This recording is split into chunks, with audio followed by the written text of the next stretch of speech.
There's Obi. I'm Scott. Today we're out on the Wisconsin River.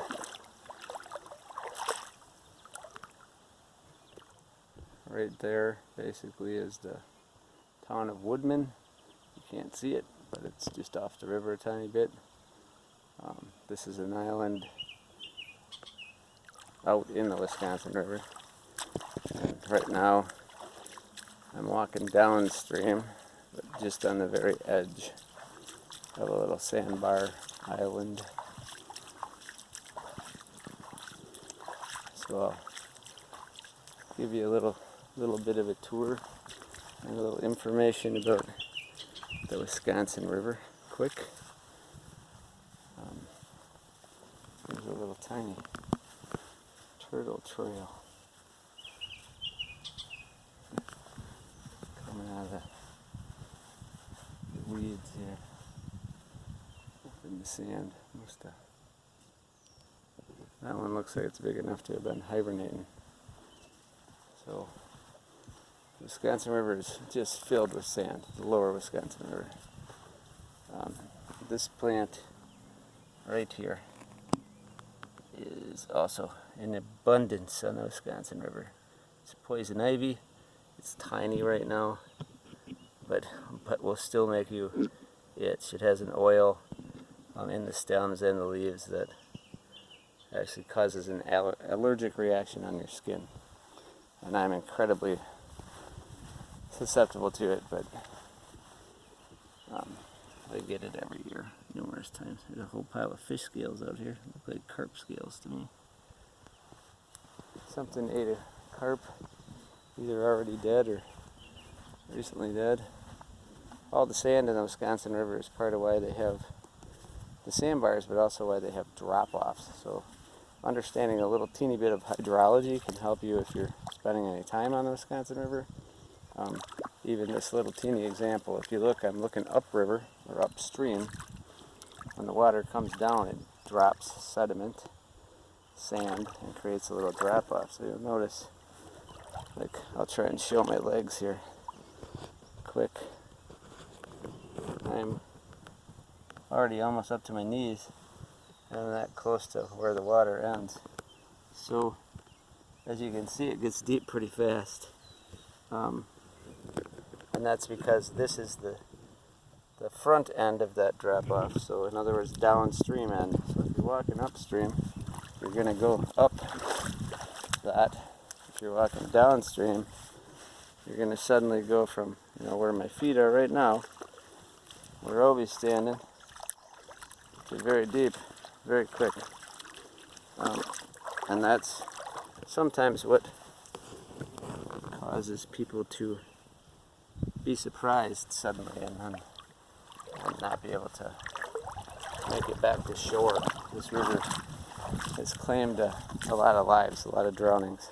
So knowing a little bit more about it, if you walk upstream, technically speaking, if you're going up current, you're never going to go off of a drop-off. It'll only gradually get deeper as opposed to dropping off suddenly, which is important to know. It's kind of like having a greater understanding of virus. Like one example to me would be something like pink eye or ringworm. I work at a school. I was, a student. I used to wrestle.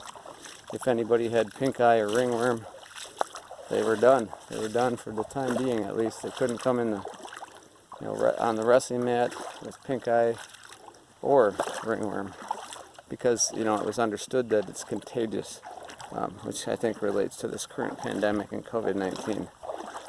It's just past the point where the Wisconsin Supreme Court just said no to Governor Evers' stay-at-home orders, or safer-at-home orders. His rule said that it was unconstitutional. However, I think it was in the best interest of public health. So they have caused a great deal of upheaval in the area. Again, kind of like walking downstream instead of upstream on the river. Now people are all walking downstream, and there will potentially be sudden drop-offs, and that could be bad. But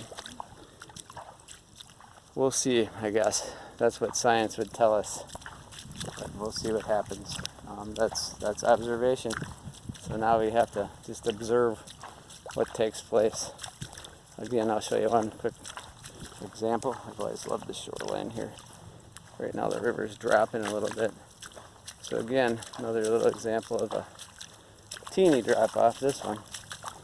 But still, if you can see it under the water there, this leading edge, upstream edge, goes suddenly down and then drops all that sand, and that's where you get an actual drop off that can surprise people, and sometimes cause them to drown.